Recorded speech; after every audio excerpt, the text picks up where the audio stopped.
Ça, c'est de l'actu chaude, hein.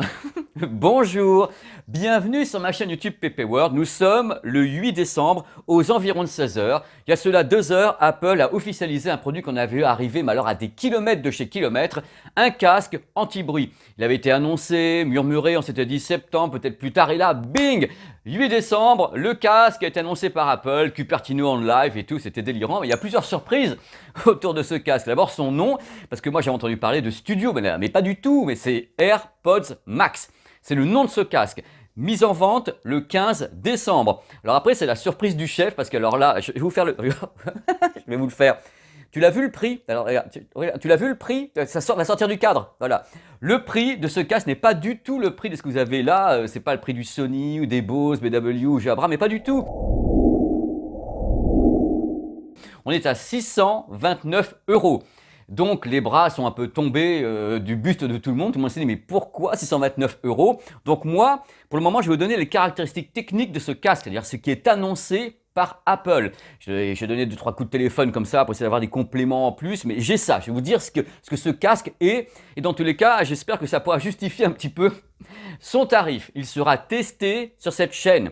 Le pré-press a déjà été demandé à Apple. Le produit va donc m'être envoyé et je vais le tester et le faire mesurer par un ingénieur du son. On va essayer de faire ça au plus vite dans tous les cas. C'est donc le premier casque anti-bruit signé Apple, tout de même live from Cupertino, la merveille de la Californie de l'Ouest.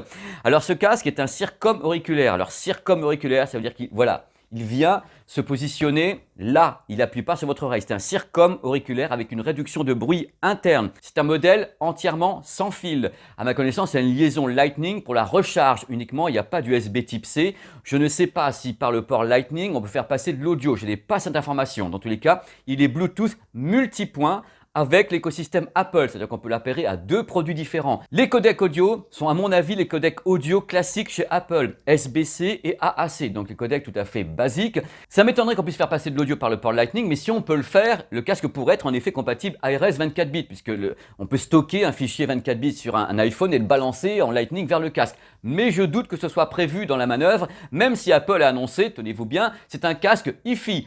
High Fidelity, donc moi je dis Hi-Fi, AAC, SBC, je ne sais pas. À l'intérieur du casque, on trouve toute l'ingénierie d'Apple avec une puce H1 qui dispose d'un traitement vidéo sur 10 cœurs. La conception acoustique serait unique en son genre, bien sûr, c'est Apple, ils vont pas dire le contraire. C'est une conception équilibrée sur la tête, avec aucune pression sur le cuir chevelu. Justement, je pourrais tester ça d'une façon tout à fait étonnante, étant donné que j'ai pas d'amortisseur, je saurais bien s'il y a une pression ou pas sur ma tête.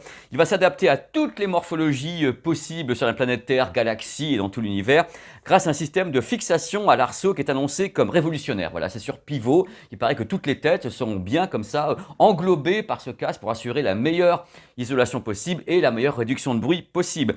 Les coussinets sont évidemment à mémoire de forme et il y a un capteur de présence sur les oreilles. Tu l'as pas, ça se met en pause ou pas pour la musique. Bref, ça c'est classique pour le moment. Alors on va aller un peu plus loin pour essayer de comprendre le tarif, qu'on comprendra peut-être pas d'ailleurs à la fin de ce que je vais dire. J'en sais rien, je ne sais pas. À l'intérieur, on trouve des drivers de 40 mm, donc le driver, ce sont les transducteurs, les haut-parleurs.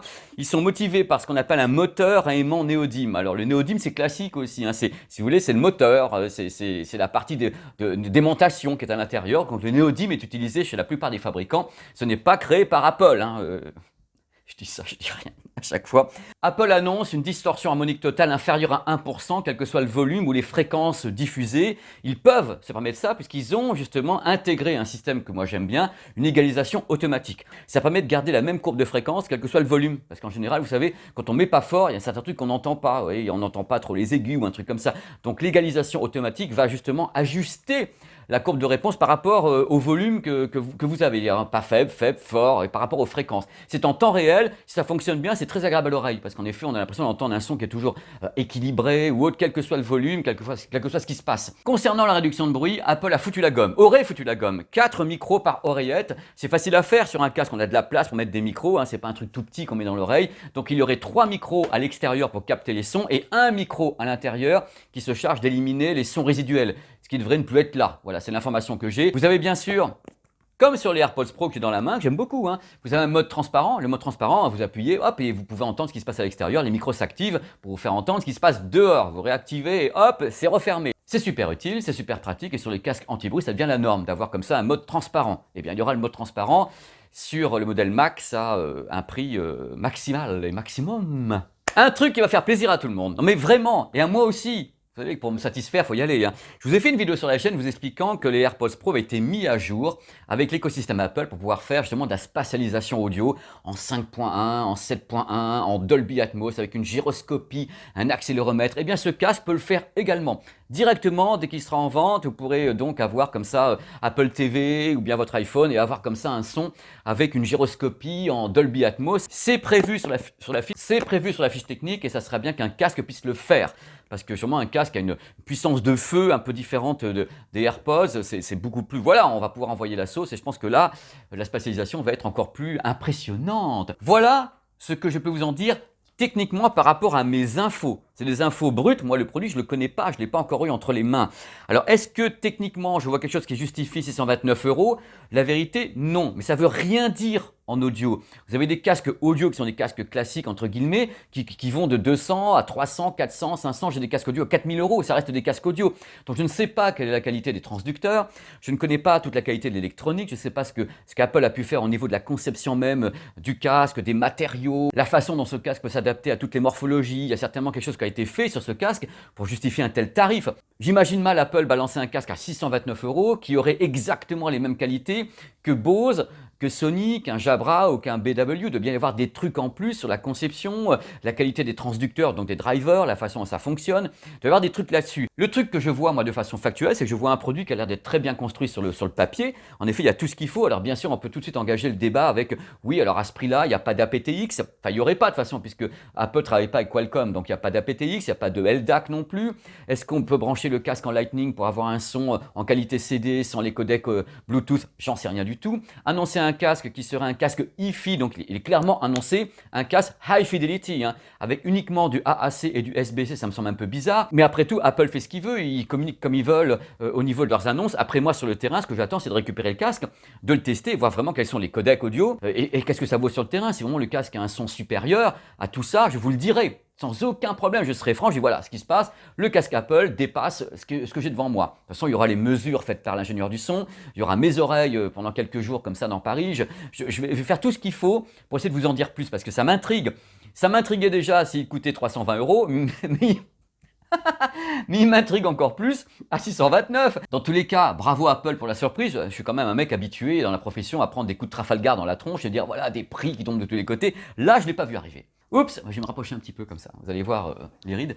Il y a un truc que je voulais rajouter si vous avez déjà tenu jusqu'à cette partie de la vidéo.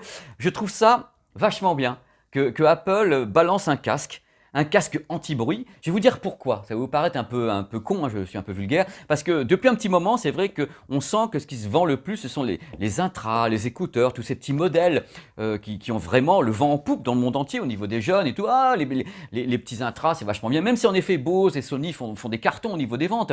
Mais globalement, mondialement parlant, on se tourne vers des produits extrêmement légers qu'on met dans les oreilles.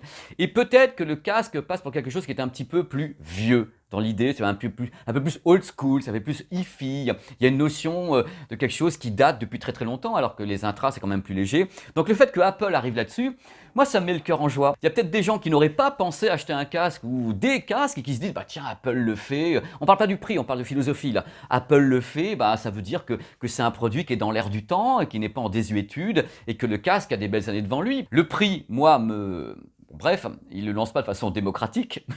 C'est le moins qu'on puisse dire. Mais l'idée que le produit soit là, qu'il va arriver, moi ça me met le cœur en joie. Dans tous les cas, je prendrai le temps qu'il faut pour tester le casque Apple. J'essaierai de faire ça au mieux. À noter que j'attends toujours les intras de Vialet, donc il y en a peut-être un qui va passer avant l'autre. Un train peut en cacher un autre. Bon, je vous embrasse. Je retourne à mes petites affaires. C'était une petite vidéo comme ça, rapide. Elle est à l'improvisation. J'ai peut-être dit des petites bêtises, mais enfin, vous m'en voudrez pas. De toute façon, ma tablette est collée à ma table aimantée. Tant j'arrive pas à lire. Allez, à bientôt sur ma chaîne. Bisous.